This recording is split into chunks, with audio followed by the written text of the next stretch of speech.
Welcome! So glad you're here. We've got a truly fascinating explainer lined up today. We're going to take a journey that starts with one of the most basic, unavoidable biological feelings you experience literally every single day, and we're scaling it all the way up to one of the most massive existential concepts known to humanity. It's this remarkable piece of analysis from our source text that basically builds a bridge between the incredibly small and the infinitely large. So get comfortable and let's explore how a simple, everyday feeling might actually hold the key to understanding a much, much bigger picture. Think about this for a second. What does it actually mean when the smallest, most silent request is heard and answered? Now, usually when we think of requests, we're picturing spoken words, right? Or an email, maybe a formal application. But our source material asks us to zoom in and look closer at the silent signals happening right inside of us. When a tiny, microscopic need is somehow broadcast out into the world and consistently met with exactly what it requires, well, is that just random chance, or are we looking at a structural pattern?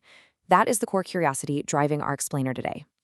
All right, let's get into section 1, the stomach's silent demand, a biological prayer.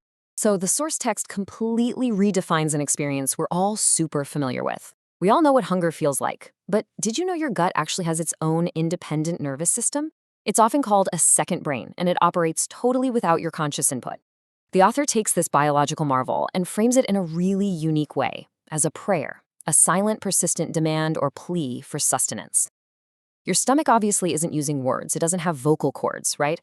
But it is issuing a highly specific, undeniable request for something outside of itself to come and sustain it. It is, quite literally, a petition for life. And this brilliantly illustrates the cycle that happens next. Step 1, the stomach issues, that silent, continuous demand we were just talking about. And then, step 2, the demand is almost always met and satisfied. You feel hungry, and eventually, well, you eat. Now, the author points out something pretty profound about this simple two-step process.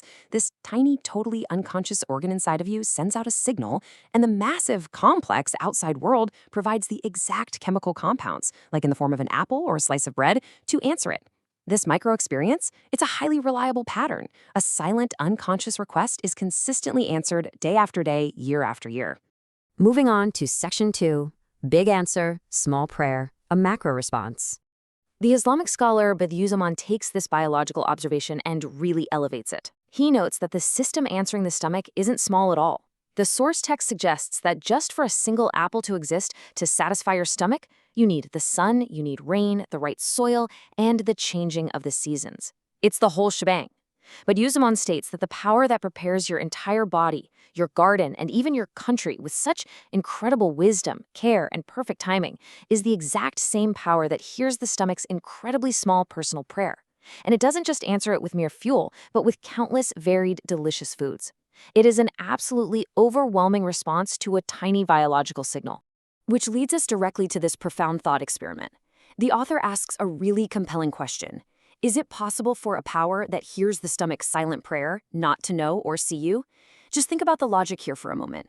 If an entity or a system possesses the sheer logistical capability and the immense care required to listen to a tiny, unconscious organ inside your body and then coordinates the entire natural world to provide an answer for it, could that same power possibly be blind or deaf to the complete conscious human being? The idea is, if the part is seen and provided for, the whole must surely be known. Okay. Section 3, scaling logic, micro to macro. Let's break down the exact logical tool the author is using here. It's called scaling logic, or in classical philosophy, you might hear it called an a fortiori argument. Essentially, this is the act of taking an established pattern of a tiny micro-level event and scaling it all the way up to a massive macro-level reality. The source text argues that patterns in the universe don't just exist in isolation. They actually indicate universal rules. So, if we can prove that a specific rule applies to the smallest, most insignificant variable, like a grumbling stomach, we can logically scale that rule up to apply to the largest, most significant variables of the human experience. Here's what that scaling logic looks like when mapped out. On one side, we have the micro, a small, completely unconscious physical need, the stomach's hunger. It's temporary, it's physical, it's small. Now, flip over and look at the macro side, humanity's massive, fully conscious desire for permanence, for meaning, for eternity. Every human culture throughout history has grappled with this desire to avoid total non-existence and to find some sort of lasting permanence. The source text puts these two side by side to really highlight the staggering disparity between the tiny physical signal on the one hand and the massive existential desire on the other. And that contrast perfectly sets up the source material's most powerful philosophical deduction. Think about it. If the smallest, totally unconscious need, the physical grumbling of a stomach, is met with such incredible universe-coordinating care, could the massive, conscious, burning desire of the human soul for eternity simply be ignored? The scaling logic dictates that if the universe doesn't leave a stomach empty, it logically cannot leave the human soul's greatest, most profound demand unanswered. It suggests that our desire for eternity is just as much a valid prayer or demand as our physical hunger, and that it warrants a proportionally massive response. And that brings us to Section 4, Desire for Eternity, the ultimate response.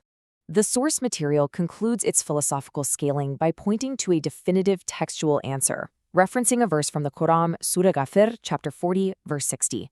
Your Lord has said, "Pray unto me, and I will answer you." Now, within the context of our explainer, the author uses this verse not just as a religious text, but as the cosmic response to the macro side of our scaling model. It's presented impartially here as the ultimate macro-level guarantee.